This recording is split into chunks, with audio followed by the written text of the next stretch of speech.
que tener necesariamente su presencia, ¿no? Física, incluso grabando, sino a través del avatar.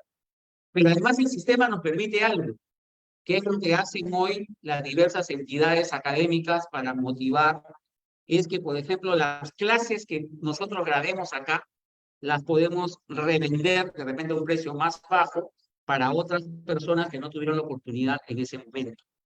Entonces el colegio se convierte en un gestor de conocimiento, no es solamente un lugar donde haces eventos y los anuncias, sino hay un proceso de gestión de conocimiento donde además las comisiones se convierten en productoras de conocimiento especializado.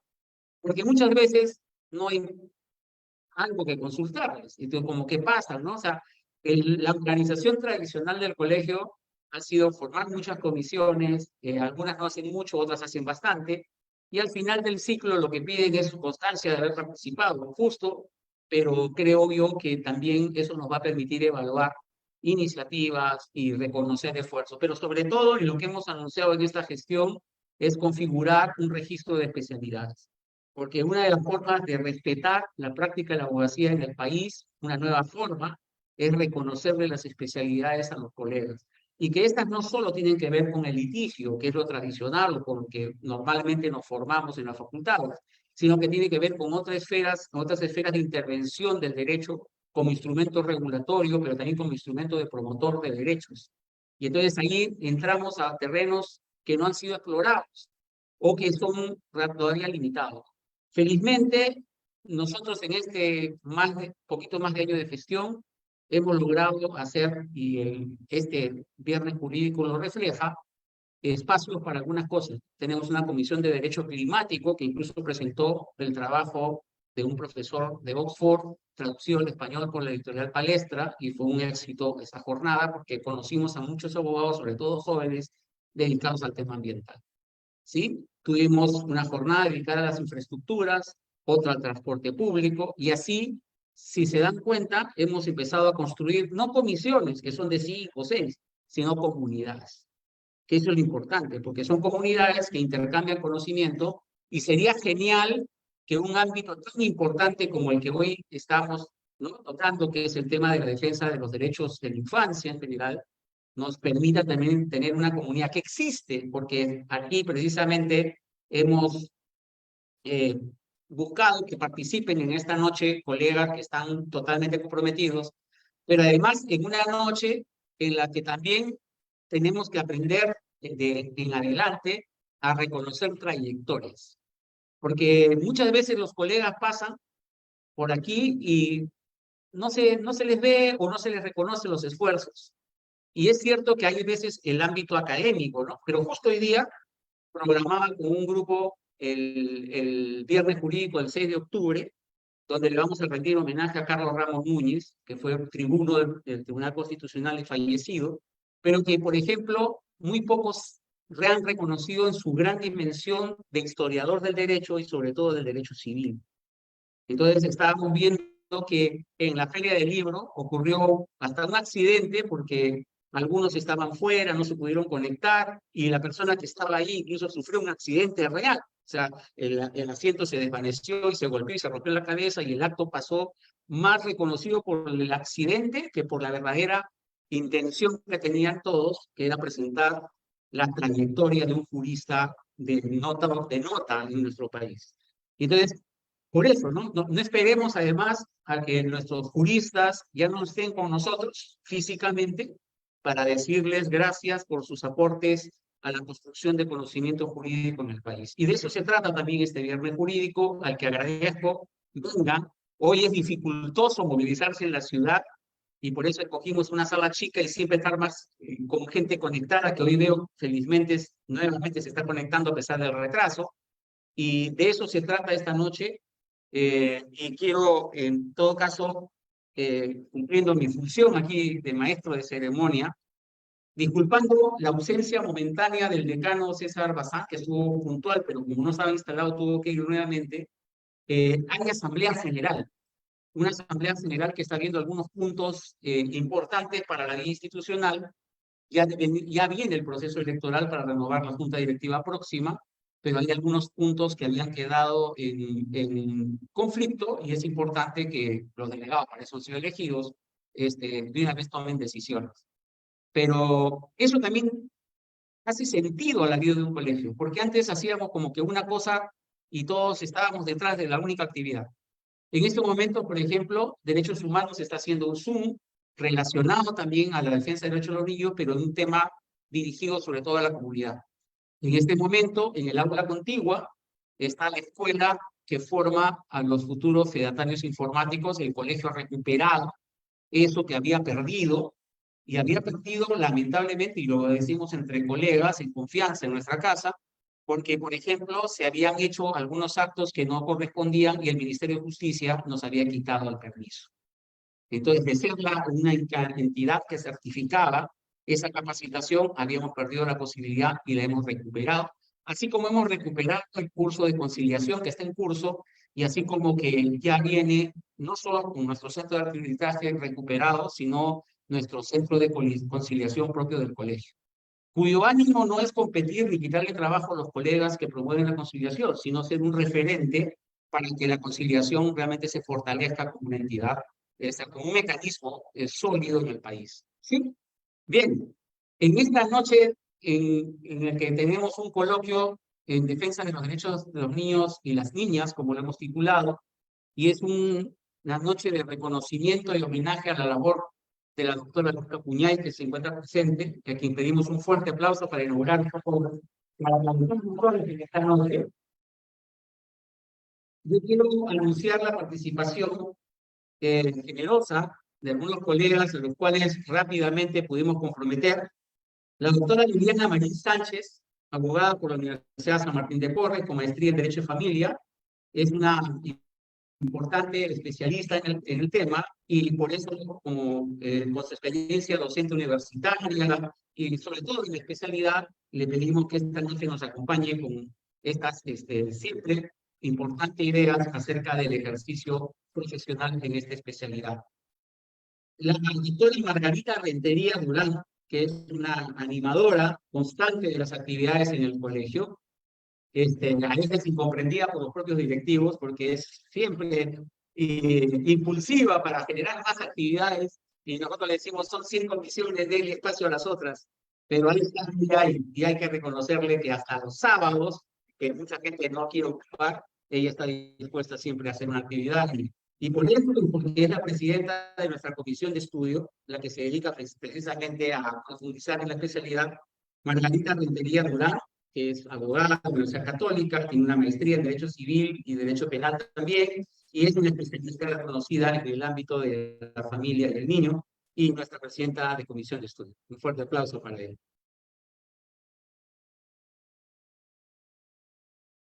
Y como tiene que ser en la defensa de la legalidad y de lo que es los derechos de la infancia, comprometimos a alguien que participa de esta comisión de estudio y que a su vez es fiscal. Y por eso, con la presencia esta noche de Elmer Vera Castillo, que es fiscal especialista en familia, es un magíster en Derecho con mención en Política Jurisdiccional, o sea, es una persona especializada más en lo que significa los derechos de acceso a la justicia, máster en Administración Jurídica por la Universidad de Alicante, y es también una persona que siempre está comprometida con este gremio para poder invertir sus conocimientos. Le tengo pendiente una actividad que me pidió sobre justicia retributiva, que la vamos a hacer de todas maneras, como para poder cerrar las actividades, así que eso en agenda, no se preocupen. Bien, como vamos a decir que la culminante también ya la había iniciado. Es una reconocida persona especializada en el tema, además, una jurisdiccional muy importante. Sabemos por referencia de los diversos colegas que ustedes ya, mucha gente sabe de la importancia de su participación en su vida, de sus aportes a este tema. Pero nosotros no queríamos quedarnos atrás y de repente no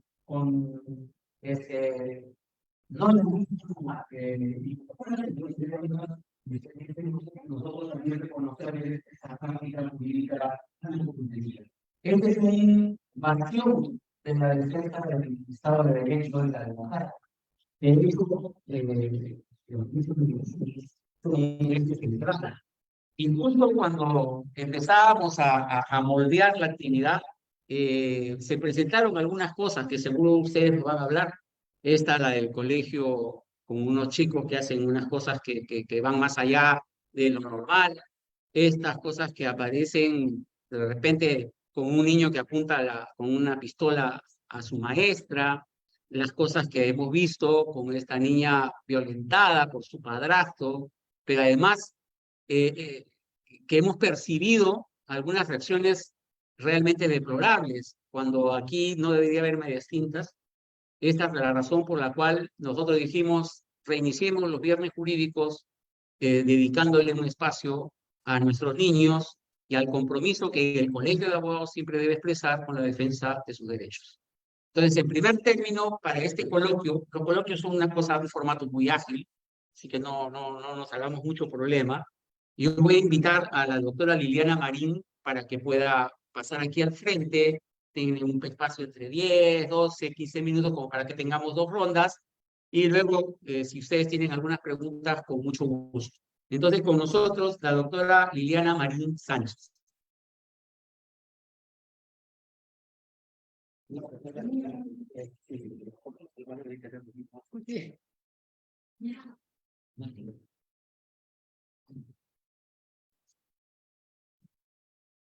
Buenas noches a todos.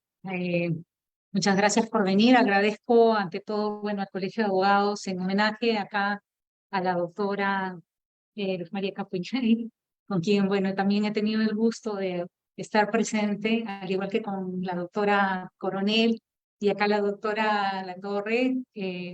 Interesantes pronunciamientos en algunos casos que hemos llevado en la práctica, ¿no? Hablar de derecho de la infancia o hablar de los derechos del niño me aboca como, como profesional y también en alguna oportunidad como profesora universitaria y por qué no decirlo también como ponente, evocar aquellas palabras que Glantine Jett, la fundadora de Save for the Children, mencionó, ¿no? Cuando decía, bueno, había preparado mi diapositiva para ustedes, pero decía que cada generación de niños ofrece a la humanidad la posibilidad de salvarse de sus ruinas. Esas palabras a mí me inspiraron mucho porque definitivamente creo que todos los que estamos acá presentes, como las magistradas que nos acompañan, las profesoras que también nos acompañan y muchos de ustedes que tan igual como yo se dedican de repente a litigio, vemos que cada día en este ámbito muchos de los derechos de los niños son conculcados. Acá el doctor Molero ha tocado un tema tan importante que hemos visto y hemos presenciado durante estas semanas y este mes que acaba de culminar, ¿no? Como es el caso de Mila. Cabe recordar que el caso de Mila, esta niña loretana de 11 años violada por su padrastro, no es el primer caso que se ve. Hay que recordar que el Perú ya ha sido sancionado 3 veces por casos similares. Entonces, es muy posible que si no se toman los mecanismos adecuados, el Perú sea una vez más sancionado, ¿no? Eso nos lleva a hablar un poco y a remontarnos al pasado. En el año 2004 existía una joven de 17 años que también se le denegó el derecho a poder abortar. Es el caso de Karen Yantoy, Obama versus Perú, que motivó un pronunciamiento también a nivel internacional ante el cual se le deniega el aborto terapéutico a esta adolescente, trayendo al mundo una bebé anencefálica, anencefálica, ¿no? Es decir, con carencia de parte del cerebro y también del cráneo, ¿no? Eso motiva mucho dolor y lógicamente lleva adelante el embarazo, ocasionando que 4 días después de amamantarla, la niña muera. Estos estudios de esta malformación ya tenían antecedentes, sin embargo, lamentablemente por no pasar por no tener una legislación más adecuada y una guía terapéutica, pues Karen es víctima de esto. Años después, en el 2011, tenemos el caso de Luz, con las siglas LC también, esta niña que también llega ante pronunciamientos internacionales, otra niña que es violentada, ¿no? Violentada sexualmente, y en su desesperación de querer enterarse que está embarazada, pues lógicamente busca un mecanismo como es el de suicidarse, ¿no? Ello trae consigo definitivamente un daño desde el aparato, perdón, desde la cervical hasta la parte inferior. Los médicos aconsejan en ese momento la intervención quirúrgica, ¿no? Para tratar de evitar mayores secuelas en ella. Sin embargo, vemos que al tomar conocimiento que esta joven se encontraba embarazada, pues le vuelven a denegar el aborto terapéutico. En el ámbito de la salud se retrasa y esta joven a los pocos días de habérsele denegado este aborto terapéutico, aborta de forma, en forma momentánea, en forma natural. Eso también motiva que el Perú sea sancionado porque no es posible que se deniegue el aborto a esta joven cuando ya hay un daño irreparable. ¿Por qué decimos un daño irreparable? Porque esta joven hoy en día se encuentra definitivamente postrada, hace uso de una silla, utiliza una sonda, utiliza pañales y a su familia se la ha visto perjudicada porque definitivamente ella tiene que estar al lado de su madre o su madre tiene que estar al lado de ella para asistirlo. En otras palabras, es una persona que está conminada a vivir, pero sin poder hacer más. Lo único que hace es poner sus manos. Un tercer caso que viene a la luz, que sí ha motivado incluso campañas, es el caso de Camila, una jovencita, una niña de Lande, con madre quechohablante, encima discapacitada la madre, que es violentada por su padre sexualmente. Esta niña quizás ha sido la que más se ha calado profundamente, dado que ha motivado muchos movimientos, entre ellos una campaña. ¿Y por qué llego a decirle esto? Porque independientemente del daño, ante la negativa de poderle autorizar el aborto terapéutico, ella sufre de un aborto natural, ¿no? Se deja de lado el hecho de que esta niña tiene derecho, y como sabe el código, a la protección integral y a preservar su integridad. Y cuando hablamos de integridad nos estamos hablando no solamente de la integridad física, sino a la psicológica. En este caso, esta niña, tras el aborto, lamentablemente por la falta de información, es violentada en la parte normativa, se podría decir, cuando un personal del hospital de la comunidad de Abancay va y le dice de que tiene que asistir a los controles prenatales, cuando ella ya había realizado, ya había abortado la criatura. A esta niña, ante esa información de que ya no había feto en su cuerpo, es intervenida mediante un proceso de investigación donde al final se la considera a ella un adolescente en conflicto con la ley penal. ¿Por qué? Porque sencillamente se consideró de que un solo dicho, ella no deseaba ese embarazo, ¿no? Esa fue una de los medios probatorios que se utilizó para finalmente sancionar. En el caso de Camila, esta jovencita de 11 años, se advierte que ha sido revictimizada, no solamente por las instituciones, en este caso por el ministerio, las instituciones de salud, sino también lamentablemente porque quizás tenemos, y hay que reconocerlo, que no siempre tenemos profesionales dentro del ámbito jurisdiccional debidamente preparados, ¿no? ¿Qué pasó? Que al ser revictimizada, ella tuvo que estar presente y repetir una vez más los hechos frente a su victimario, que en este caso era su padre. Y el cuarto caso es el caso de la realidad, todos lo conocemos. Hay la necesidad de preservar bajo la figura del interés superior del niño, la necesidad de que todos los llamados a administrar no solamente justicia, sino a todos los organismos o instituciones que de alguna forma tienen que ver o tocar las vidas de los niños, tengamos siempre presente este principio, esta norma o esta directriz que contemple el código.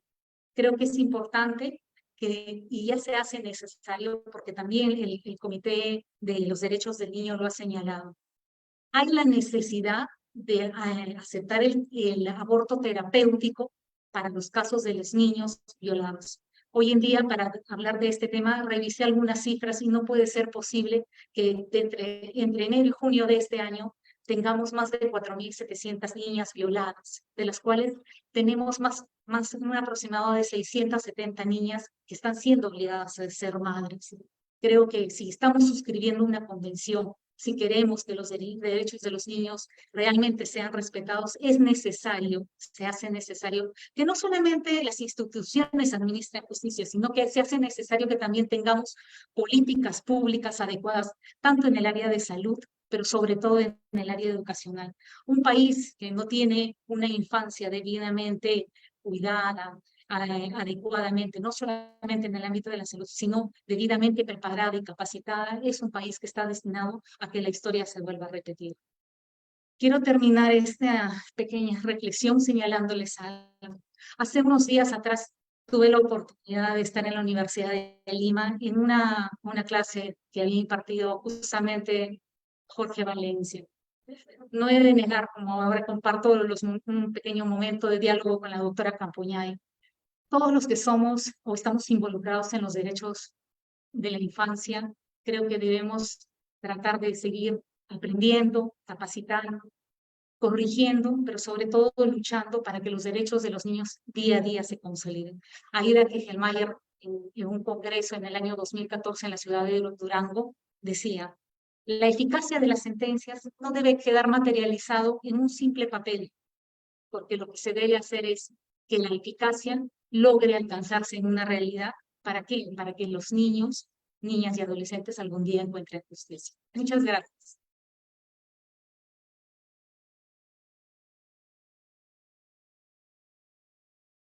Muchas gracias a la doctora Liliana Marín Sánchez por su primera intervención. Y aprovechando que nuestro decano ha dejado la Asamblea General un rato y veo también a colegas delegados, muchas gracias por su participación. Yo quiero en este intermedio, antes de pasarle la voz al doctor Vera y a la doctora Rentería, permitirme invitar aquí a que nos dé unas palabras, porque es el colegio el que ha tomado la decisión, ¿no?, de rendirle un homenaje, doctora Capuñay, ¿no?, un reconocimiento a su esfuerzo, como dije, y creo que, bueno, nadie más que el señor decano puede hacer eso en nombre de toda la entidad. Adelante, señor decano. Con ustedes, el doctor César Bazán, a ver.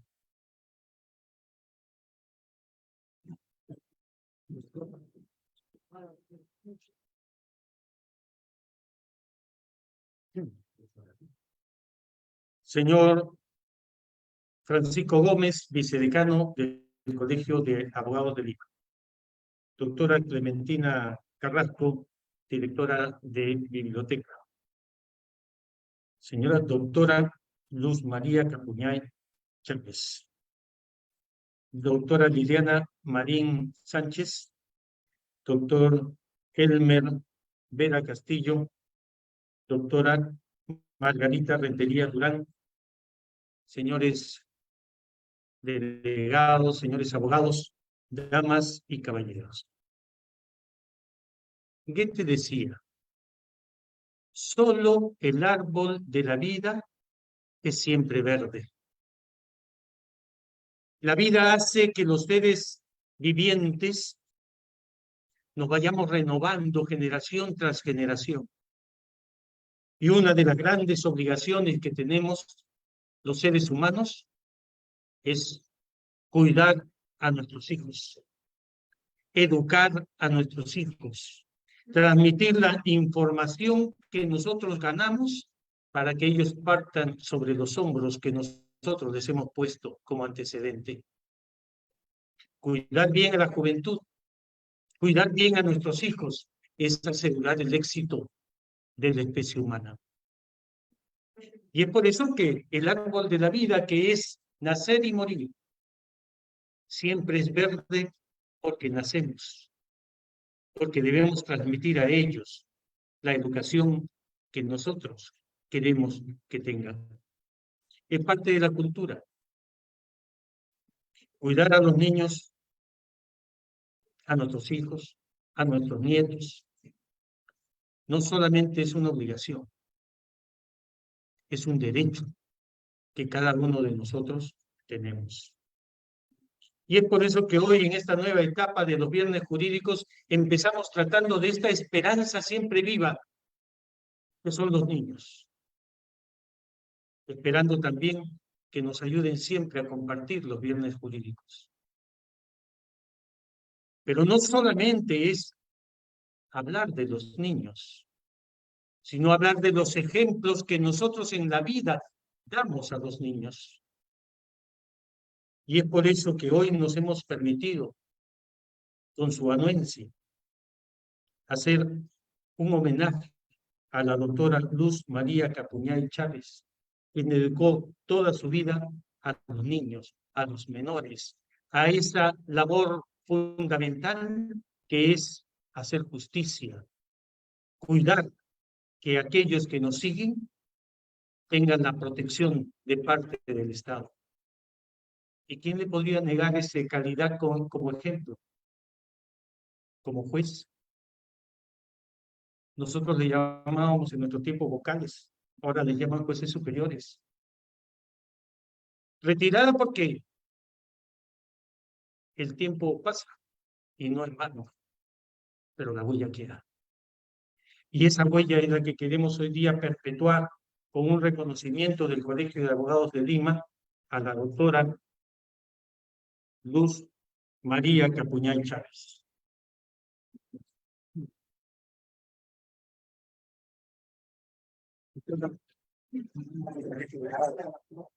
Un humilde diploma que transmite afecto, corazón, amor y agradecimiento a quien se ha ganado el derecho de saber que le podemos decir que es una maestra de todos aquellos que quieren proteger a los menores. Muchas gracias.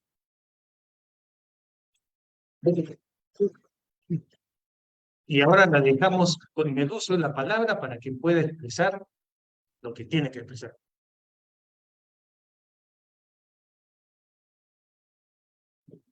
Señor doctor César Bazán, delegados, doctora Margarita Rentería, señores de la mesa, muchísimas gracias. Es un honor para mí, un honor, y va a estar en un sitio muy especial de mi casa, este diploma.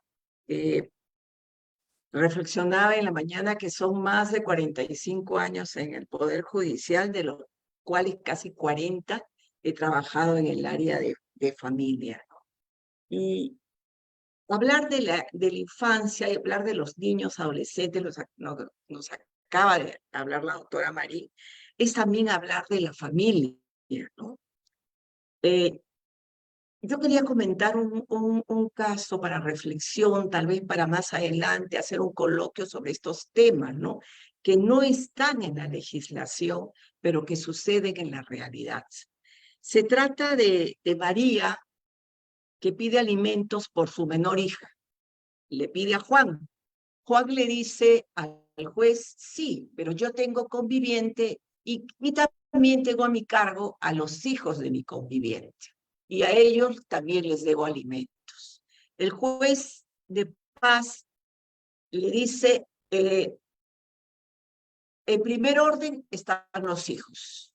La convivencia, usted no la ha acreditado con documentación y los niños tienen a su madre y por ahí se desliza, porque es una sentencia del Tribunal Constitucional, que estos niños tienen una pensión de orfandad. María apela, va al juzgado, se confirma en el sentido de que va a tener que dar alimentos, pero el 20%, porque Juan tiene una convivencia con esta señora que tiene a los 3 hijos y que también los tiene a cargo.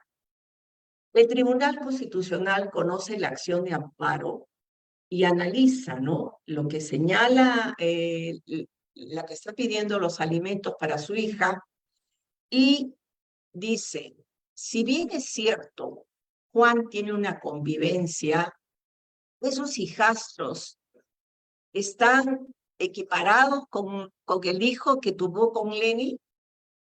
Entonces, eso es algo que que hasta la fecha se da. Esos hijos afines, ¿no? ¿Cuál es su situación de ellos respecto a los alimentos? ¿Qué pasa con el padre biológico? Si existiera el padre biológico. Por ahí se dice en la propia sentencia que sería una doble protección, recibir los alimentos de parte de Juan y recibir los alimentos de parte del padre biológico, ¿no? Pero eso es algo que si nos ponemos a reflexionar, ya después se ve en el expediente que Juan llega a casarse con la convivienta. Pero Juan al casarse con la convivienta es su derechohabiente, sí, es cierto. Pero los niños, que son sus hijastros, no tienen vínculo. Pero el tribunal dice que todos los hijos son iguales. Ellos, antes de contraer matrimonio, ¿no? Han formado una unión de hecho, han formado una familia reconstituida y por lo tanto esos niños también deberían ser asistidos. Estos son temas que se presentan diario y que es necesario que se pueda en estas comisiones analizar cuál es la situación. Igual pasa con un señor que lo despiden de Provías. ¿Por qué? Porque él pone a su hijastra como carga y la asegura en la EPS. Entonces la empresa lo despide porque no tiene ningún vínculo con la hijastra. El Tribunal Constitucional repone al señor en el cargo.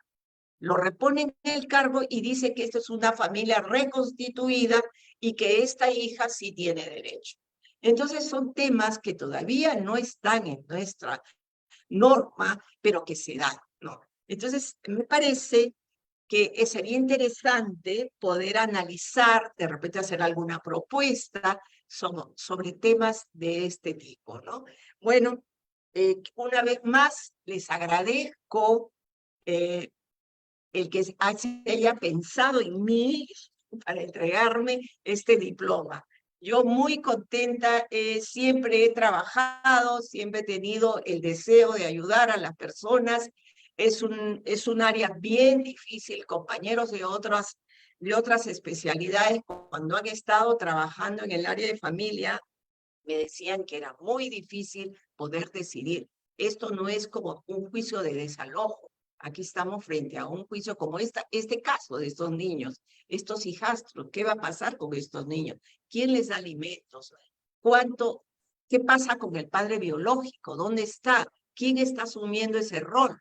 ¿No? Entonces son temas difíciles de poder resolver. Tenemos que entrar a esa familia. Y para eso tenemos nosotros un equipo multidisciplinario, ¿no? Yo siempre he dicho que el servicio social es como el médico pediatra, siempre tiene las puertas abiertas de las casas. Entonces, el juez resuelve en base también a estos informes que le alcanza el profesional, el trabajador social.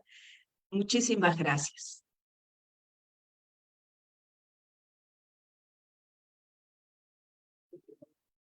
Gracias a usted, ahí el decano va a entregarle.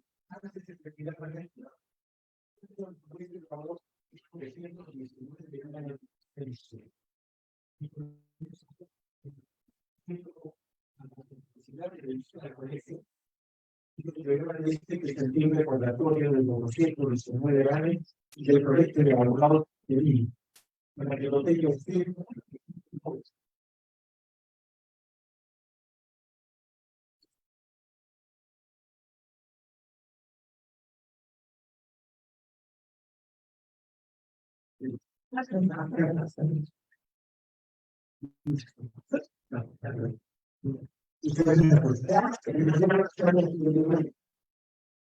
Agradecemos la presencia de nuestro señor decano. Muchas gracias. La próxima semana, señor decano, ya que aquí está la pantalla, ¿no? La pantalla. La próxima semana tenemos nuestra inauguración formal, ya estará implementada toda el aula híbrida. Así que estamos en el próximo viernes jurídico también. Gracias. Bien, continuando con este acto especial, este coloquio, quiero invitar al doctor Elmer Vera Castillo a que haga su participación haciendo una reflexión acerca de los derechos de los niños y las niñas, de todo esto que es la especialización en familia y en protección de la infancia. Nuestro señor fiscal en esta noche en su casa, el Colegio de Abogados de Lima.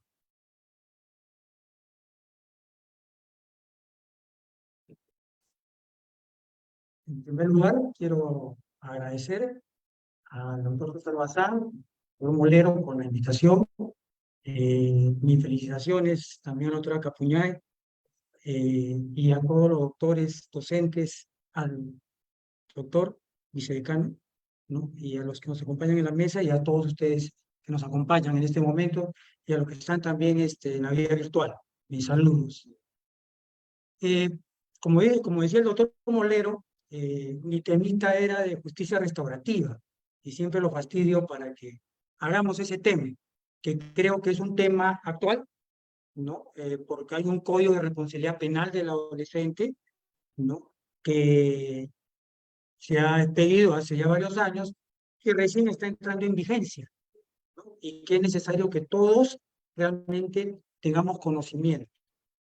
Pero bueno, se está hablando ahora de lo que es el niño, el interés superior del niño, y por ahí tocaremos el tema. Un poco casuísticamente han tocado varios temas que creo que son importantes y relevantes, pero de repente de la perspectiva de la Fiscalía me interesa saber y ver y analizar el hecho de que si realmente algunos principios que nos trae la Convención del Derecho del Niño realmente se están aplicando óptimamente en el Perú, tanto a nivel judicial, fiscal y administrativo. ¿No es cierto? Porque el interés superior del niño es transversal a todos los procedimientos que se realizan y donde el niño, de alguna manera, ¿no? tenga interés en lo que pueda suceder de ese procedimiento. Aquí hay varias aristas. Una primera cuestión es determinar, por ejemplo, que ese niño del cual se señala, ¿no? bajo el paraguas del interés superior del niño, tiene el derecho a ser oído, a que su palabra sea escuchada, a que su intervención sea importante. La cuestión es, ¿esto está sucediendo realmente? Porque, por ejemplo, en materia familia penal, vemos que un poco a veces, a nivel judicial, las preguntas son un poquito duras. Hay un fiscal que está presente y que si no tiene esa aprehensión de lo que es estar con un niño, ¿no? al cual se le está preguntando sobre una actividad o un hecho no antijurídico, pero se trata de un niño. Y como una especie de híbrido hay en lo que es el Código Niño Adolescente, diferente al Código de Responsabilidad Penal que hay ahora, no vigente todavía, en el sentido de que el niño, en realidad, en un proceso, es una especie de procedimiento tutelar, un procedimiento, nosotros decimos híbrido, porque nos dice el Tribunal Constitucional que de todas maneras, en el caso de un niño menor de 12 años, de 12 por ahora, de todas maneras es necesario que se determine a nivel judicial de que ha cometido una infracción a la ley penal, ¿no? Entonces se tiene que seguir toda la secuencia de un proceso, prácticamente. Claro está también que a la luz de la Convención del Derecho del Niño, pues ya no es lo que era antes, ¿no es cierto? Era tutelarizado totalmente, donde no había un ejercicio del derecho a la defensa de ese niño, ¿no? No tenía la posibilidad de decir algo. Hoy por lo menos la tiene, pero nosotros creemos que no es suficiente. E inclusive el abogado de la defensa muchas veces simplemente no deja que el niño sea escuchado y solamente dice, no digas nada. El principio fundamental es que tú tienes derecho a tampoco decir nada. Ni siquiera a lo que de repente el niño quiere decir, quiere expresar. Y acá ya no solamente me voy a referir al niño, sino también al adolescente, ¿no? Porque en el adolescente, usted sabe que la convención pues toca, dice el niño, pero también está tocando al adolescente. Pero En el caso de adolescentes es todavía mucho peor, porque en todo caso, en el caso del niño, no va a ser sancionado, no va a haber una sanción, no va a haber una medida socioeducativa, va a haber una medida de protección, es cierto, pero pues nosotros decíamos que habíamos superado pues la cuestión de la tutelarización, medidas de protección, ¿no? En el caso de los adolescentes sí hay medidas socioeducativas, pero hay también oportunidad previa, inclusive a nivel de fiscalía, a nivel judicial también, que se aplique la llamada remisión, ¿no es cierto?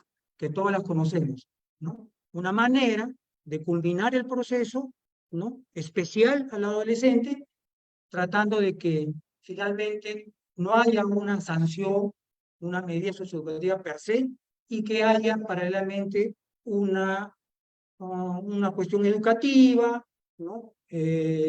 Algunas capacitaciones o medidas que hagan que el presunto adolescente en conflicto con la ley penal pueda salir de ese proceso.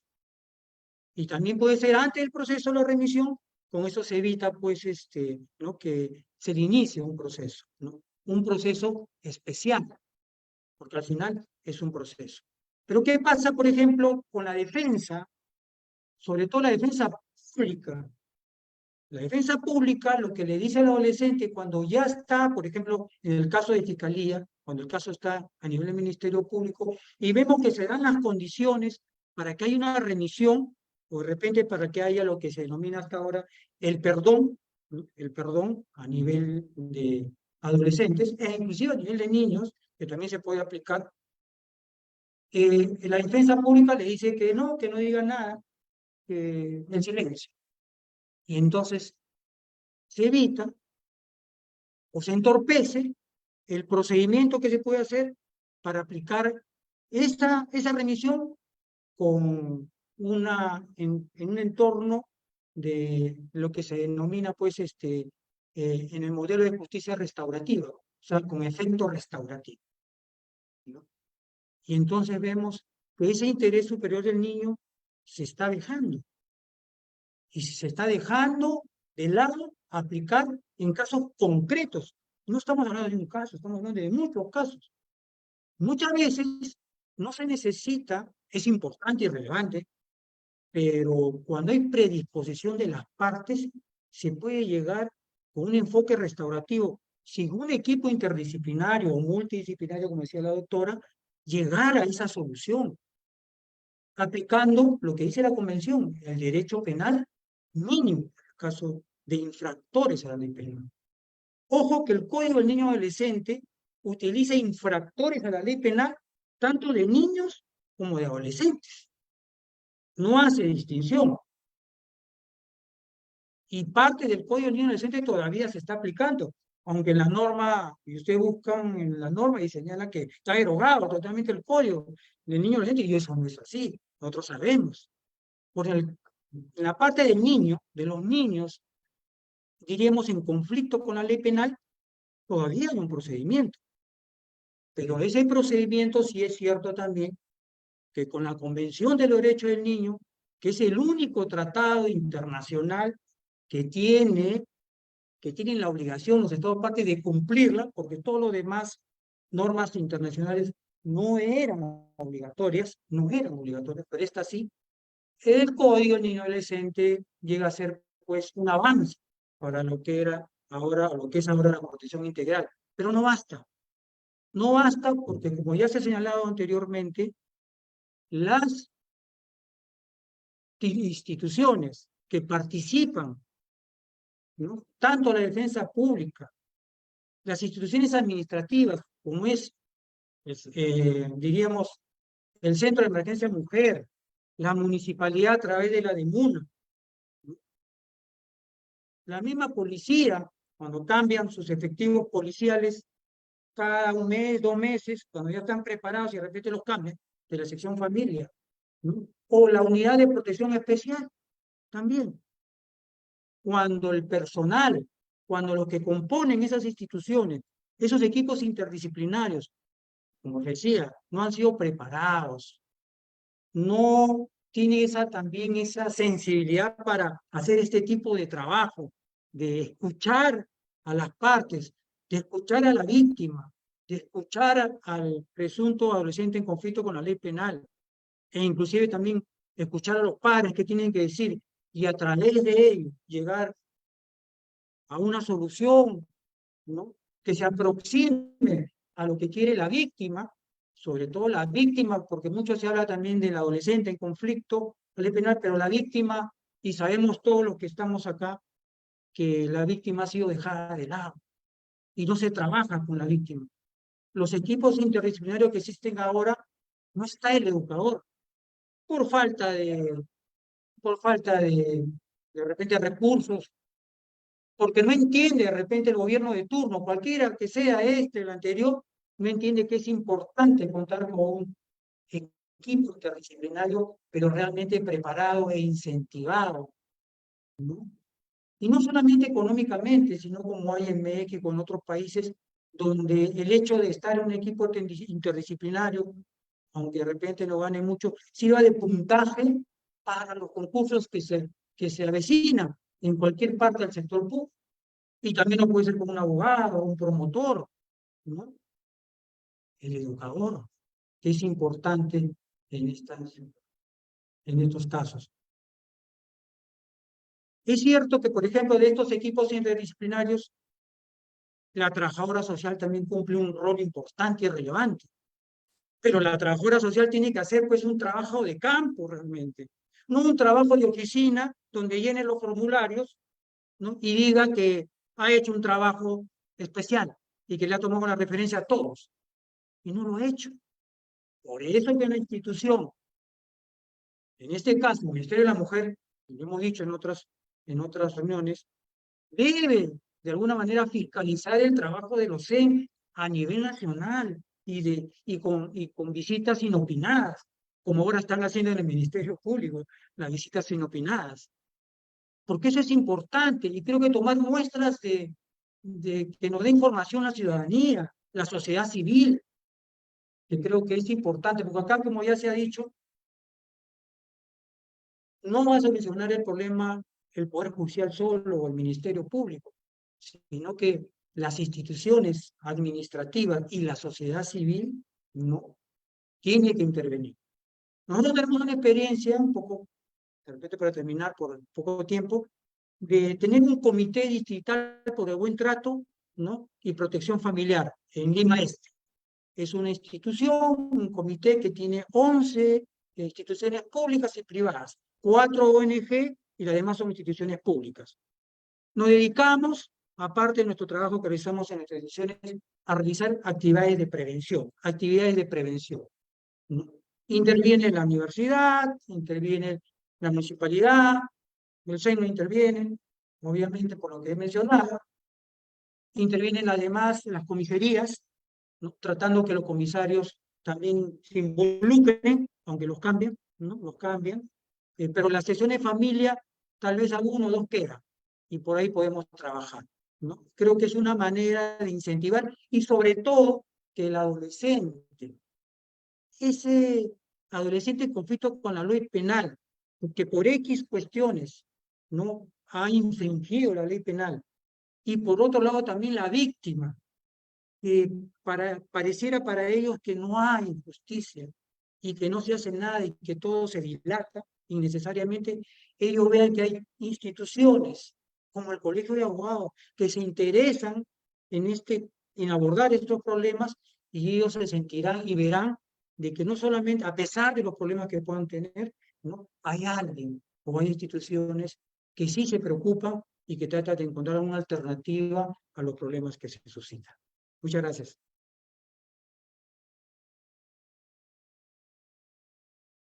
Gracias, doctor Herbert. Se olvidó su celular.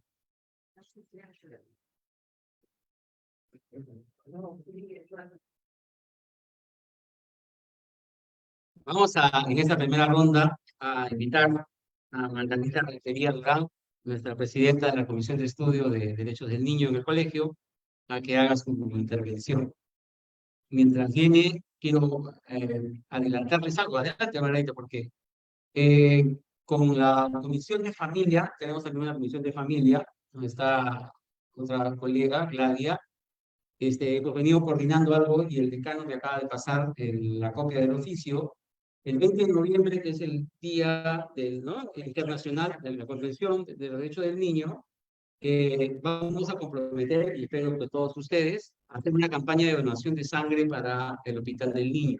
Hemos coordinado con la doctora Thomas y me acaba de pasar el cargo, y me está pasando justo el cargo para que vaya a coordinar el detalle, si esa campaña la hacemos acá. No sé si el comité electoral ya puso fecha para las elecciones, porque podría ser en plena elección, pero sería un bonito gesto de los abogados que donemos sangre en favor de los niños de un hospital tan sensible como es el Hospital del Niño. ¿Sí? Bueno, también podría ser puesto, acá hay una idea mayor, así que tenemos varias formas de ayudar. Adelante, doña Margarita, que es nuestra presidenta de la Comisión de Estudios de Derecho del Niño. Adelante.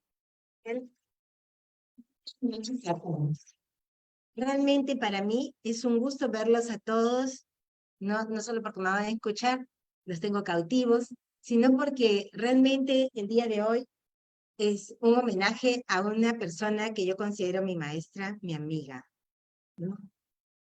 Jamás he pasado por su despacho a pedirle nada extra, y mi amistad nunca me lo hubiera permitido. Pero siempre he observado cómo desde que estaba en el juzgado de familia, una persona muy dedicada a lo que es la protección de la niñez. Acá también tenemos otras jueces que también son muy dedicadas. Y entonces, por el destino, tuve la oportunidad de ser la fiscal adjunta de ese despacho, ¿no? No siempre estábamos de acuerdo, pero eso no quiere decir que cuando la gente no está de acuerdo, entonces pues no aprende, ¿no? Uno aprende todos los días. También recoger su experiencia desde la sala de familia, ¿no? Porque cuando me tocó ser juez, entonces recopilé varias de sus resoluciones y ahora me puse a buscarlas con el ánimo de decir cuál era la gran trayectoria de la doctora Capuñay, ¿no? Algunas he encontrado. Entonces, no voy a hacer uso del ecran, pero algunas se las voy a mostrar.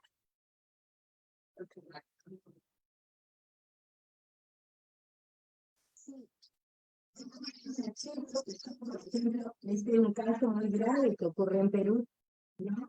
Yo tengo mis archivos porque justamente es lo que me gusta hacer, archivar, guardar. Yo digo, un día me lo van a, ¿cómo se llama? No lo voy a poder usar, bueno, por mientras sí. Por ejemplo, cuando se debatía en la Corte Superior de Lima, la respuesta que íbamos a dar los jueces y los que iban a dar la judicatura de la segunda instancia sobre la gasolina y los oficiales de la Policía Nacional, porque todavía allí no estaba incorporada la gasolina como un todo. Entonces las madres pedían pues que se incorpore el concepto de gasolina. Luego después pidieron que se incorpore el concepto de las utilidades, porque era grave que ganando el señor su sueldo y además la gasolina, que era pagada mensualmente, no se considerara para lo que es los alimentos. La doctora Capuñay, en el expediente 1530 del 2002, se pronunció respecto de la gasolina. Perdón, no es el 1530, es el 490 del 2006. 24 de mayo del 2006, la doctora Capuñay señaló que efectivamente hay un decreto supremo 0037 publicado en el Diario Oficial del Peruano por el cual se da este concepto, ¿no? Y se señaló que publicado con fecha 30 de marzo del 2001, autoriza la entrega mensual en efectivo por concepto de combustible al personal de la policía. Mi voto es porque se confirme la resolución apelada de Foja 78, su fecha 9 de diciembre del 2005, que resuelve reactualizar la pensión alimenticia incorporando todos los ingresos percibidos por el demandado, incluidas gratificaciones, bonificaciones por gasolina, solicitado por la alimentista tal, en los autos seguidos por Vargas tal, sobre reducción de alimentos. Entonces, este tesoro que yo guardo realmente, doctora, es uno de los casos importantes para nuestra patria, porque luego después se logró la incorporación de la gasolina como un concepto unido a lo que es el ingreso. Y no solamente ha sido así, sino también, ya muchos de acá saben lo que pasó con las utilidades, ¿no? Muchas de las respuestas jurídicas que se han dado en nuestro país han empezado en el Poder Judicial, ¿no? Luego después, el Tribunal Constitucional se pronunció también por la prescripción. No sé si se acuerdan, podía prescribir o no podía prescribir. Entonces, el 1 de agosto del año 2002, antes que el Tribunal Constitucional se pronunciara, ¿no? En una sentencia de muchas hojas, en una sola hoja, la sala de familia, teniendo como vocal ponente a la señora Capuñal Chávez, dijo, primero, que es materia de apelación la resolución de Foja 129, su fecha 19 de marzo de 2002, que declara infundada la excepción de prescripción interpuesta por el demandado, don Juan Tal, que a Fojas de 40 a 41 corre el acta de audiencia única donde las partes han arribado a un acuerdo conciliatorio donde, entre otros, el demandado acudirá a favor de su menor hija con la suma de 250 nuevos soles. Acta que tiene el carácter de sentencia. Tercero, que el demandado ha solicitado la prescripción del pago de las pensiones alimenticias, o sea, no pagaba y entonces el señor pedía la prescripción, a fin de que se practique nueva liquidación, considerando las pensiones alimenticias devengadas a partir de la fecha del requerimiento solicitado por la demandante, de conformidad con el artículo inciso cuarto del artículo 2001 Código Civil. Que sin embargo, cuarto, en el presente proceso, las partes ejercitando su derecho de acción y de contradicción al momento de interponer y contestar la demanda, habiendo ésta sido dirimida mediante el acuerdo conciliatorio que tiene carácter de sentencia y que dio por concluido el juicio, de tal manera que si se considera que la prescripción extingue la acción, pero no el derecho, mismo como lo señala el artículo 1989 del Código Civil, no es posible declarar prescrita una obligación impuesta mediante una sentencia ejecutoriada, que se ha venido ejecutando, como se aprecia del presente cuaderno, y aún más, conforme a lo prescrito en el inciso cuarto del artículo 1994 Código Civil, que señala, se suspende la prescripción entre los menores y sus padres o tutores durante la patria potestad a la tutela, o la tutela. Que lo señalado por el demandado en su escrito presentado con fecha 31 de julio del último, no enerva en nada los considerandos glosados en la presente resolución, por cuyas razones confirmaron la resolución apelada de Fojas Tal. Es decir, entonces se resolvió confirmando la declaración de infundada de la prescripción alegada. También, bueno, yo encontré varias sentencias en el caso de separación, de hecho, ¿no? Pero esas no las he traído porque me las he olvidado. Pero he traído sobre adolescente infractor. Entonces, en adolescente infractor, qué interesante, digamos, ¿dónde está? Acá está. En adolescente infractor, qué interesante ver esto. Se revoca la resolución y se ordena la inmediata libertad del adolescente. Es que justamente en las manos de la judicatura está la vida de las personas, ¿no? Qué importante este rol. Entonces, en esta sentencia que fue dictada el 6 de diciembre del año 2002, ¿no? Dice que de las declaraciones efectuadas por el agraviado a Fojas 7 a 8, así como lo señalado por los testigos presenciales de Fojas 12 y 14 respectivamente, fluye que no existen elementos suficientes que tiendan a determinar plenamente el ilícito investigado. Y si no hay ilícito, ¿de qué estamos hablando? ¿No? Entonces, y tampoco existen pruebas objetivas que hagan presumir el peligro procesal o de otro lado la pena probable. Por lo que revocaron el mandato de internamiento preventivo, reformándolo, dispusieron que el citado adolescente sea externado. Entonces, pues, cuando nosotros asumimos una respuesta, evaluando efectivamente desde el origen, como no nos podrá dejar mentir la doctora que es presidenta de la primera sala de familia, la doctora Coronel, que tiene una super capacitación en adolescente infractor. Entonces, ella sabe cómo desde el origen hay que ir mirando. No es que se trata del daño que se ha producido, en todo caso, con respeto, doctor, la víctima y la remisión, efectivamente, pero primero hay que ver si hay delito, si hay acto infractor, porque si no hay, entonces en este caso ya no se puede hacer más. Entonces se reforma y se dispone su inmediata libertad. Este es otro caso, en actos contra el pudor. Ya no voy a decir más para no cansarlos, pero en este caso, por ejemplo, en el 4235 del 2002, siendo ponente la doctora Capuñay Chávez, también hay un caso sobre la reparación civil que se ha fijado en un acto contra el pudor. Son casos de 2 menores de edad, 2 adolescentes. Uno abusa sexualmente de otro. Y entonces la persona dice, para atender a las atenciones médicas de mi hijo, esa reparación no me alcanza, ¿no? Entonces se revoca el monto señalado de la pelada de 300 soles y reformándolo señalaron 1000 soles, ¿no? Entonces, acá tenemos una de las cuantas. Ahora, ¿qué sucede? ¿Qué viene pasando en nuestra patria? Bueno, ustedes son los más testigos, ¿no? De lo que viene ocurriendo. Es difícil. Durante mucho tiempo se ha venido trabajando desde la Convención de los Derechos de los Niños en distintos sectores. Hoy día un amigo abogado me decía, ¿qué? ¿El Indecopi también interviene defendiendo los derechos de los niños?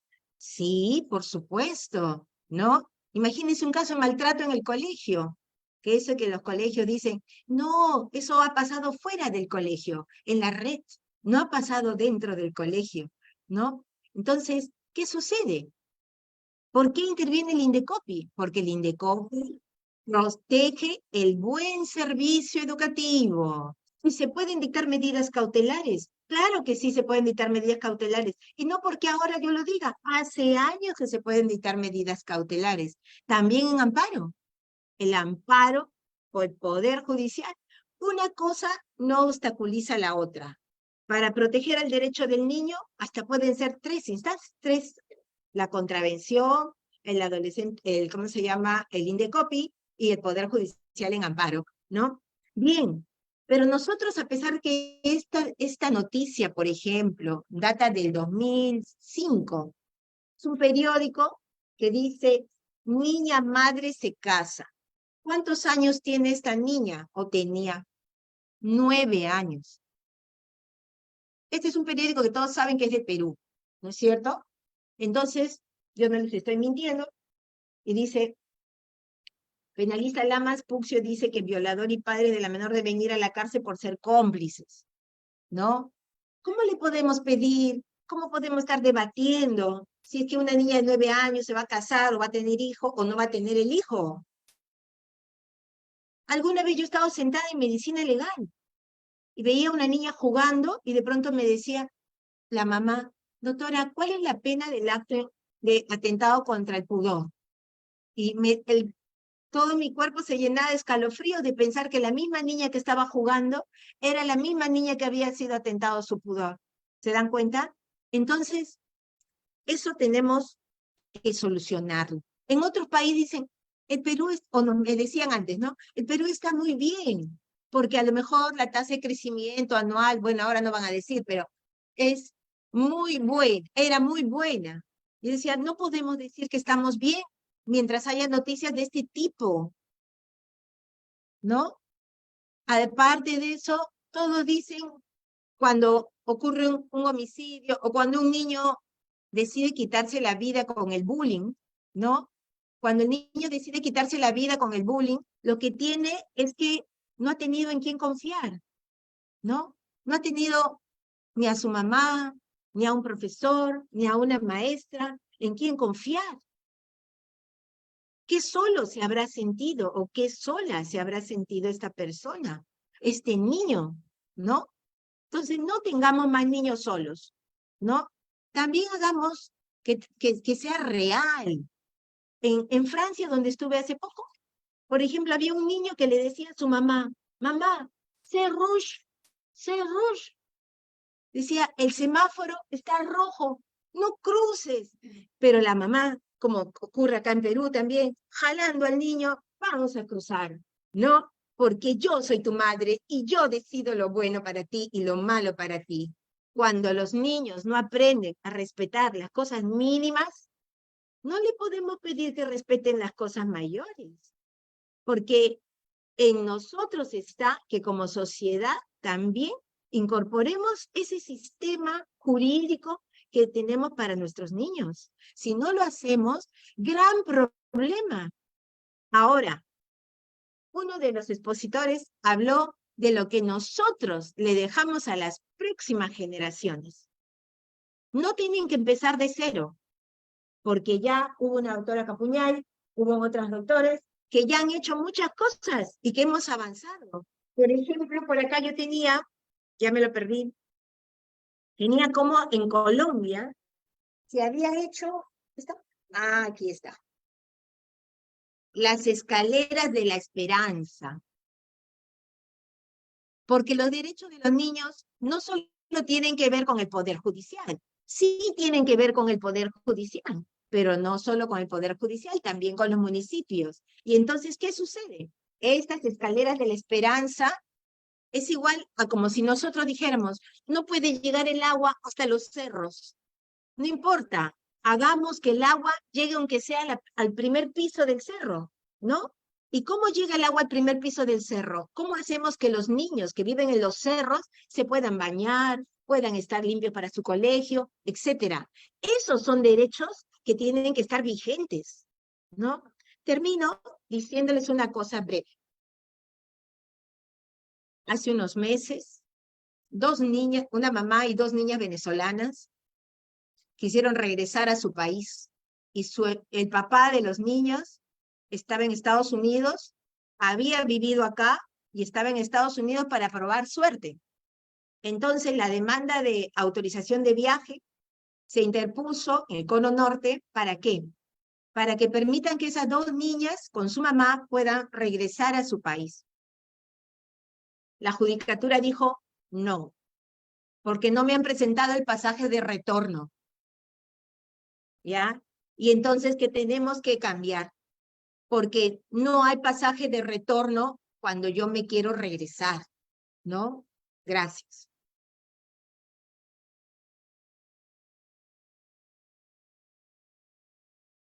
Muchas gracias, Margarita. Gracias por la intervención. Se nos ha pasado la hora. Normalmente solemos terminar a las 8:15 para luego pasar al compartir. Así que voy a cambiar un poco la regla y voy a pedirle a todos que hagamos una última ronda muy pequeña para cerrar con alguna reflexión. Como habrán visto, el tema queda muy abierto, ¿no? El tema de los niños, lo ha dicho Margarita, no es solo un tema justiciable, es un tema de política pública, ¿no? Lo ha dicho Elmer también, involucra no solo este aspecto de justicia restaurativa que es tan importante, sino sobre todo la capacidad que puede tener el Estado para poder prevenir que nuestros niños terminen en situaciones confrontadas con lo que es las normas. Y algo de lo que Margarita ha repetido tiene que ver precisamente con la instrucción, con la educación. No solo es la escuela, somos también los padres los que estamos obligados a encaminar a nuestros hijos, y es ahí donde infundimos valores que permiten a ellos actuar frente a la vida, ¿no? Bien, ¿no? La vida no es fácil, todos sabemos, precisamente porque nosotros hemos pasado esos desafíos, tenemos que enseñar a los niños de que existen siempre cosas más complicadas, pero que debe haber confianza y la confianza nace en casa. Pero además hemos escuchado a todos aquí hablar hoy día de la importancia que tiene de que esta institución, que es el Colegio de Abogados, no se desvincule de un tema tan importante como es el compromiso con la niñez. Y por eso hemos querido demostrarlo con hechos, esta campaña por la sangre para donar al Instituto de Salud del Niño, pero recojo la propuesta de Margarita y veremos que los que no puedan donar sangre donen cuentos y hagamos algo bonito como abogados. Los abogados tienen que tener una proyección de responsabilidad social también y eso involucra un esfuerzo común. Y reitero mi homenaje a la doctora Capuñay, a la que ya la vamos a liberar de intervenir, son los tres que van a cerrar. Mi padre también fue juez, y yo siempre he dicho, en este país hay buenos jueces. No es como muchos piensan que no, ¿no? Mi padre tuvo una época muy complicada porque tuvo que ser juez antiterrorista, pero con rostro, no de los que vinieron después. Yo estudiaba en San Marcos, mi hermana también, y para nosotros era complicado ir a una universidad donde todo el mundo sabía que mi padre tenía a cargo a varios de cabecillas terroristas y era muy complicado. Entonces a mí en algún momento mi familia me sacó del tema para poder, bueno, hacer otros estudios y luego regresar a cumplir mi anhelo de ser abogado. Pero precisamente en ese interregno aprendí de que muchas veces los jueces son muy incomprendidos, porque tuvo que vivir, por ejemplo, esta larga noche de ser quitado de su vocación, ¿no? Y lo es recién restaurado cuando volvió a la democracia del país. Y tuvo que hacer valer sus derechos ante la Comisión Interamericana, ante la Corte Interamericana, y así nosotros también en la familia nos volvemos parte del sistema de protección porque aprendimos que sí puede haber justicia en el plano internacional cuando no le existe en el plano local. La Convención del Niño, como cualquier convención de derechos humanos con el rango constitucional que tiene, es un tema de desafío también para los buenos jueces, porque pueden hacer interpretaciones en criterio de convencionalidad, en defensa de la constitucionalidad y muchas veces ir en contra de estos formalismos legales que lo que hacen es distraer el sentido de la justicia. Y creo que el mejor homenaje para una juez siempre será eso, que sepa hacer justicia. Ahí donde hay conflicto entre el derecho y la justicia, se prefiere la justicia. Mi saludo nuevamente, doctora Capuñay, y dejo a nuestras invitadas en el mismo orden. Liliana, luego Elmer, finalmente Margarita, para hacer el cierre y salir a compartir un brindis en esta noche de reencuentro en los viernes jurídicos. Adelante.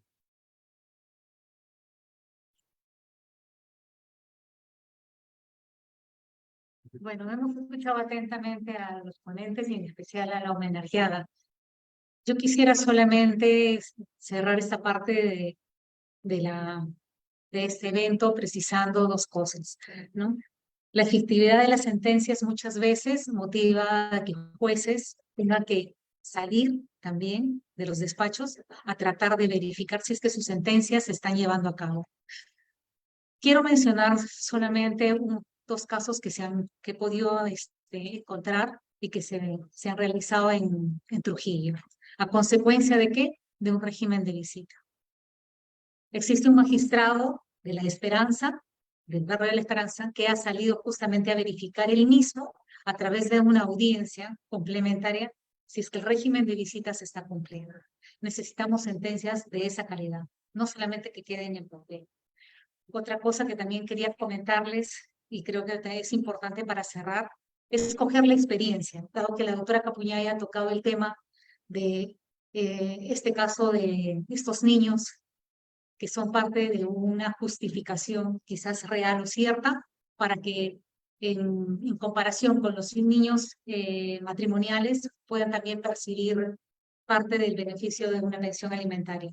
Estamos trabajando a nivel internacional, o estamos viendo a nivel internacional, perdón, que muchas veces la relación afín pesa.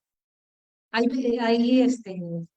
deseo de procreación en cuanto a que hay niños que pueden llegar a tener 3 padres. ¿A quién le asignamos? Tenemos ahora un caso tan importante como el que se va a discutir de este periodista Morán.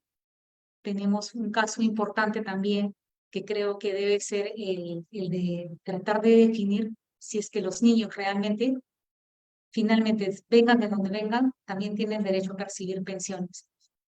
Algo más que para cerrar es precisarles, conversaba hace un momento con la doctora Capuñay, de la experiencia que ha tenido Cuba.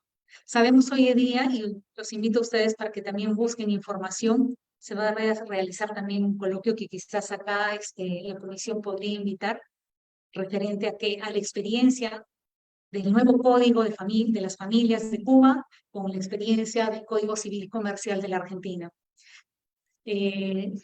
Es importante, como acaba dicho uno de los ponentes, el derecho del niño a ser escuchado.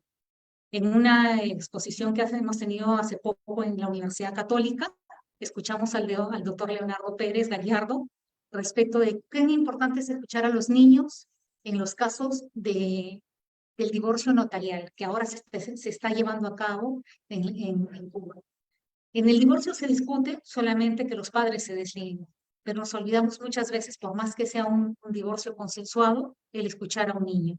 No sabemos cuáles son sus expectativas y finalmente no sabemos si está de acuerdo de alguna de decisiones que los grandes tomen respecto de lo que va a impactar en su vida. Muchas gracias.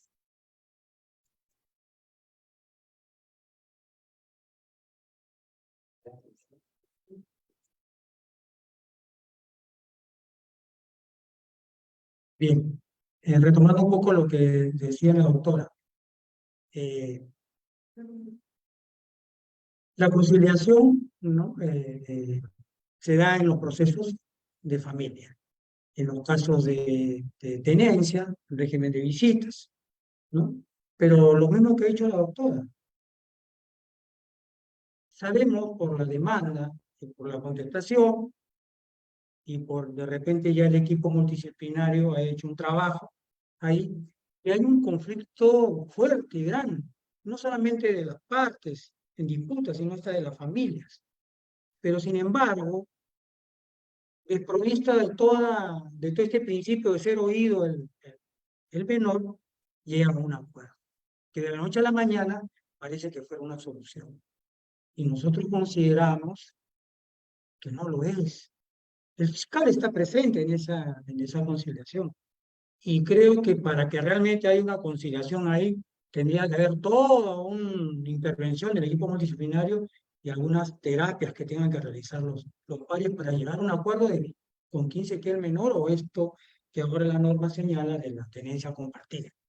¿No es cierto? Que es como una obligación, que primero, como un tamiz primero, para ver si es aplicable la tenencia compartida. Lo que yo quiero decir es llegar al principio, el derecho a ser oído, el derecho a ser oído, y no es oído el menor. Lógicamente, yo sé que muchos, y es verdad, la cantidad de casos que hay, para lograr una conciliación, creo que es con un triunfo lograr una conciliación. Y muchas veces hay de verdad jueces que tienen una predisposición y algo diferente a otros que llegan a unos acuerdos, pero qué largo son esas discusiones, donde el fiscal prácticamente está escuchando y está viendo ahí lo que dicen y discuten, ¿no? Y ya viene la otra diligencia y la otra, y la conciliación a veces demora, pero también tiene sus buenos propósitos y sus buenas soluciones. Pero creo que aquí se debe también debe ser escuchado un niño, debe ser escuchado. El otro temita es el control de convencionalidad que decía el doctor Molero, que es un temita que estábamos viendo, ¿no? Y efectivamente, ¿no? Tenemos el control difuso en el Poder Judicial, tenemos el control de convencionalidad que lo pueden aplicar no solamente el juez, sino el Tribunal Constitucional. Y es más, puede haber una decisión del Tribunal Constitucional que por el tiempo ya y por los conocimientos dados y experiencias, eso debe ser ya cambiado ese criterio.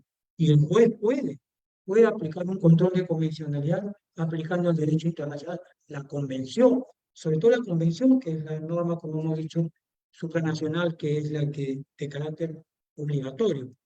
Y por último, recalcar que como ahí se está leyendo un código del responsable adolescente mexicano, ¿no? Donde veo que cómo han hecho un trabajo el Poder Judicial de crear todo un procedimiento, ¿no? Desde la primera etapa preliminar de investigación, investigación preparatoria, etapa intermedia, juicio oral, aplicando la experiencia de otros países, como más o menos señalaban, ¿no? Respetando los criterios y los principios de la convención, ¿no? Pero de una manera muy analítica, que sirva como modelo para los jueces y creo que también para los fiscales. Creo que eso es un trabajo que lo podemos hacer magistrados, Poder Judicial, nuestro público, con la sociedad civil, con el Colegio de Abogados, que sería muy importante. Gracias.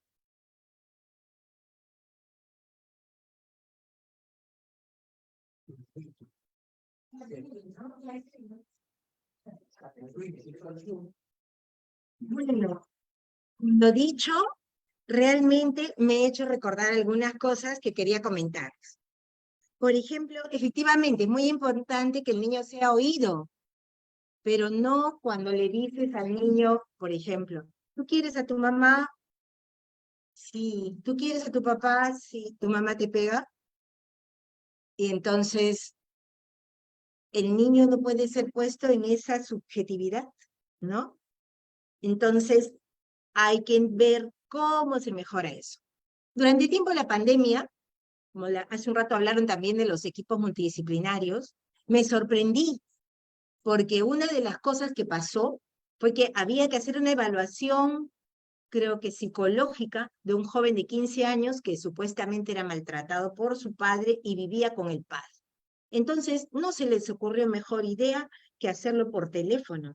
Vamos a llamarlo por teléfono a su casa, a ver cómo está, a ver qué nos contesta, ¿no? Yo pienso que en eso no había ninguna posibilidad, porque imagínense, si el chico vive con el padre iba a estar allí, iba a estar presionando al joven, y la posibilidad de que uno pueda verificar cuáles son sus gestos del adolescente era ninguna. Por eso alguna vez yo presentaba una propuesta que era que todas las audiencias de niñez sean filmadas. ¿Por qué? Cuando yo, por ejemplo, le hago una pregunta a la doctora que está en la primera instancia, yo lo primero que tengo que ver es sus gestos. El gesto forma parte de toda una estructura, hasta de, digamos, ¿no? ¿Verdad? ¿Qué me dijeron que tenía que decir? Como llegan los niños a los juzgados, ¿no? Y llegan y te dicen, yo me quiero ir con mi mamá. Ya le digo, está bien, pero luego hablamos de eso. Siéntate, conversemos de otra cosa. ¿Se dan cuenta? Porque así vienen. Luego, me preocupan los centros de emergencia mujer. Porque no puede ser posible que haya una señora a cargo de un centro de emergencia mujer y que se pronuncie tan mal sobre un aborto terapéutico. No, eso no puede ser. ¿Cómo se estará pronunciando sobre otras cosas? ¿No? Entonces sí hay que pedirle a la ministra, a Nancy Tolentino, que mueva eso, ¿no? No para, digamos, sacarlas o no, sino para hacer una inyección de cómo más o menos podría ir los avances, porque si estamos retrocediendo, es como decir, ¿no? Todos los 30 años que pasaron, no pasaron en vano. No hay que hacer que la vida pase en vano. Entonces pasaron y en eso hemos avanzado. Y entonces no puede haber retrocesos, ¿no? También otra cosita importante que sí estamos viendo en la comisión. Bueno, a veces no va mucha gente a la comisión, pero me llegó una resolución de atentado contra la patria potestad. Yo decía, ¿qué es esto? ¿De cuándo es esto? El año 2019 se formuló una denuncia de atentado contra la patria potestad. La Fiscalía lo mandó al Poder Judicial. ¿Y qué ha pasado? Después de 3 años, o este año 2023, me llega una resolución de prescripción, ¿no? Del delito.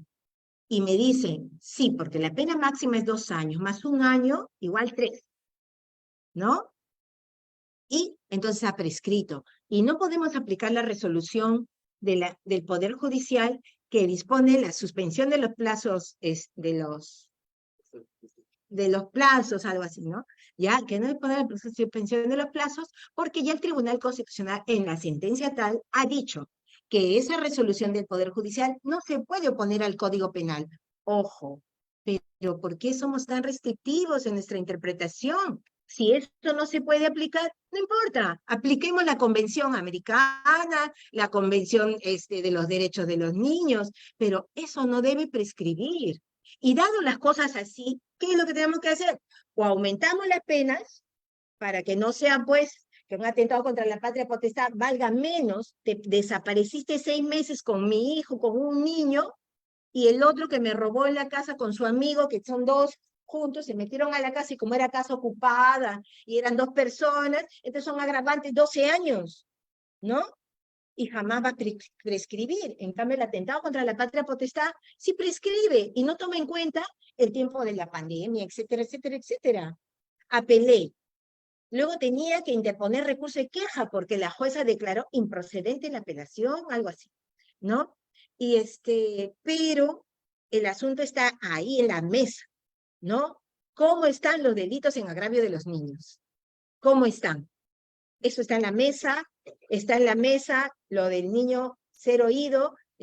Vamos a pedir que el niño sea el primero en ser escuchado en cualquier proceso, no después, al final, porque lo que sucede en nuestras mentes es que pensamos que los papás deben resolver todo.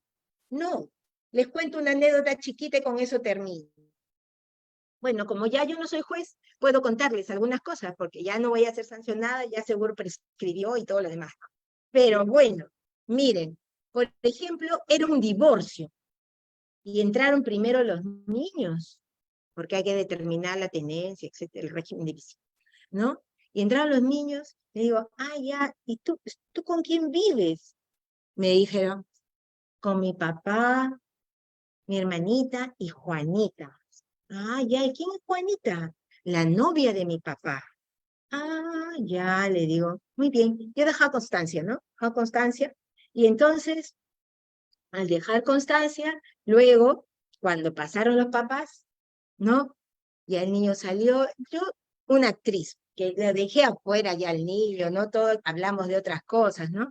Y entonces le digo, señor, le digo, usted ha interpuesto demanda de divorcio contra la señora por adulterio, le digo, sí, pero usted vive con una señora que se llama Juanita, ¿no? Y entonces, miren, señores, tienen 15 minutos para que afuera ustedes se pongan de acuerdo, varíen la demanda, porque acá yo no estoy para que ustedes se burlen de la administración de justicia, ¿no? Y lo hicieron así, y bueno, ya no me acuerdo qué caso es, pero así fue. Entonces, la voz de los niños es muy importante, pero, ojo, todo forma parte de un sistema en el que estamos allí metidos, en el que no queremos más muertes, en el que queremos trabajar por la vida, y queremos todos trabajar, ¿no? Gracias. Vamos a pasar a compartir la próxima semana hay un viernes jurídico para presentar el aula, pero el 15 me acaban de confirmar la Comisión de Derecho Sanitario va a continuar con esta discusión sobre judicialización de la salud por un tema de una acusación de la Fiscalía a aquellos, al cuerpo médico de derecho que no permitió la fototerapia. Así que vamos a ver la otra parte, ¿no? Desde la perspectiva del derecho sanitario. El viernes 15 viene el exministro Fernando Carbone, viene el presidente de la Sociedad Peruana de Derecho Médico, que es Alberto González, y nuestra presidenta de la Comisión de Derecho Sanitario, que es la doctora María del Carmen Pesquera. Así que va a estar bonito el debate respecto de la otra perspectiva, que es que hoy la Defensoría también ha sacado un informe diciendo que se debió cumplir y sin embargo parece que el Colegio Médico piensa contra lo contrario. Muchas gracias y a compartir.